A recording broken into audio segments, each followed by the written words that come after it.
Network. We're back with another video, and today we're talking about how to prevent CPN, Amex from going to fraud. So what we're going to be talking about today is also going to be equivalent to other applications and other ways to not go to fraud on other sites. But I just want you guys to kind of get an understanding of how some of these systems work and how you can prevent your accounts from going to fraud and how you can prevent just all around headache from dealing with these websites when applying for different things.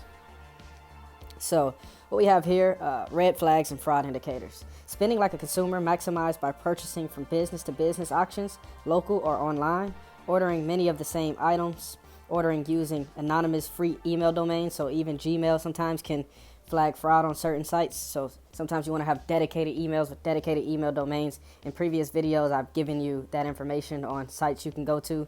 The previous American Express video I did gave you that information.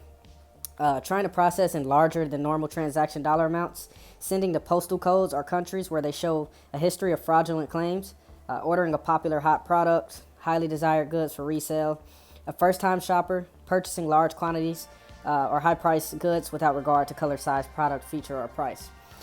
So this is for people who've already been approved for certain cards. I do have the video on how to get approved for this card. And this is how you don't go to fraud once you get your card, because a lot of people don't really think. You would think that a lot of people would be careful about this, but a lot of people don't think about these things, and a lot of people don't know about these things that they shouldn't do on the accounts. So this next page we'll talk about more red flags, and then we'll get into some detailed information about how the systems actually work. So has a previous history of disputed charges on multiple cashback requests. So definitely don't be doing a lot of cashback requests. I know a lot of people like to try to get the cash off the card so they can make a quick come up, but that's not the way that you want to do this with this American Express. It's a lot more profitable ways it's a lot more ways to be profitable with your American Express card, and cashback is the least productive one. And a previous history of disputed charges. So if you're just, some people like to do this method where they buy things on their American Express and they dispute the charges. It may work once or twice, but you have to remember, if you do that more than once, then your card is basically flagged for fraud for any of the previous said things because of that action. Little known security facts.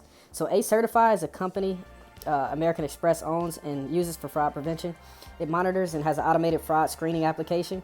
It assists in maintaining basic e-commerce duties, including chargeback handling and review, maintain or exceed established standards for customer service, and resolves complex issues with little or no supervision or direction.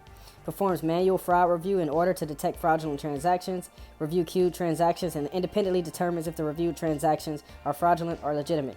Conduct follow-up research or fraudulent transactions. So ACCERTIFY is an automatic system that basically, it's like an AI system that basically looks at your information and tries to prevent fraud. So the reason why I'm explaining ACCERTIFY here is because if you know about these systems, you then can work around these systems. So not knowing about these systems can distract from you what you actually need to be focusing on when you're applying or when you already are approved, and what to be looking out for. So we're trying to educate ourselves on these systems that they use so we can move accordingly.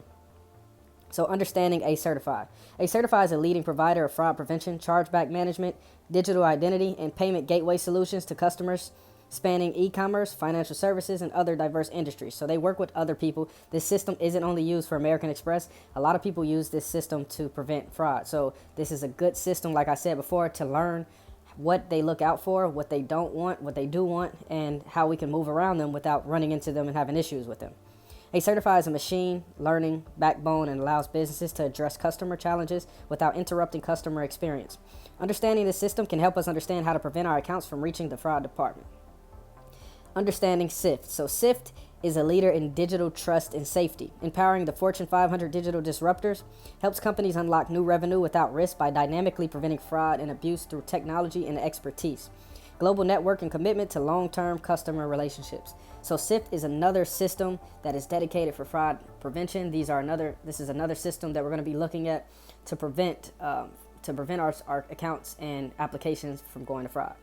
What does SIFT do for American Express? SIFT does device authentication. It enables the company to verify identity of a device by the device's unique characteristics. Device authentication technology uses unique attributes in each device to create a device ID. This is why I discussed with you guys the topic of using a new device or a device that hasn't been logged into American Express. So basically, you want to use a fresh device when you're applying for things, not necessarily when you're logging into accounts or anything like that, but if you're applying to a new account, you do want to use a new or a fresh device, because this is the system right here, SIFT, that detects if other accounts were applied for under your IP address. Now, there are also other ways, like a gateway, or it's also other software that you can use, and we can discuss that in a different video, or you can hit me on Telegram if you're looking for certain software that you can use that can change your actual IP on your computer. There is software out there that's easily accessible that can do that for you, but we'll discuss that in a different video. But right now, for most people, it's easier for them to understand that they can just use a fresh device. So if that's an iPad, a laptop, or someone else's phone that they haven't applied for an American Express on that phone, something of that nature, you want to use something fresh so that you can have better chances of not going to fraud, and it's just something to keep in mind. Spike detection and communal detection. These functions secure transactions and credit applications by using 2 new data mining layers.